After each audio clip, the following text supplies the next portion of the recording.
मोर ए सुंदर बगीचार सबुज गहली भितर ए गोटे गछ जी कि समस्त नजर को टाणी निए। ए गछटी होउची अल्टरनांथेरा जहाँ को आमे लालसा बा लाल बादशा गछ बोली कही थाउ। आउ ए गछर सबुठु बड़ सिक्रेट होउची सूर्य किरण। एहाकू आपण जेते अधिक सीधा खरारे रखिबे एहार पत्र सेते अधिक गाढ़ नाली और आकर्षणीय हबो।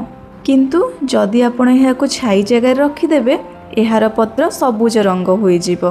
जदि आपण एहाकू गोल किंबा बुदालिया आकार देबा पई चाहुचंती ताहले समय समय रे पिंचिंग करंतु जहा फल रे गछटी एकदम घंच देखा जीवो।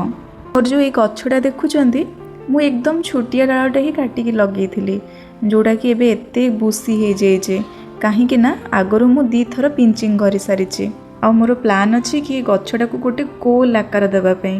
पिंचिंग परे देखंतु गछटा केते सुंदर देखाउछि। एबे पार्क मानकरे जो बॉर्डर गछ आपण देखंती रेड कलर ताहा होछि एई अल्टरनांथेरा गछ। जेते भी डाल को मु पिंचिंग करिकि बाहर कर देछि सेथिरु किछि रे मु नुवा गछ प्रस्तुत करिवे। और ये छोट छोट डाल गुड़ा ही बेस्ट होता है नुआ गछ प्रस्तुत करने। आपण चाहिए ए गछ को हैंगिंग बास्केट रे भी लगे पारे।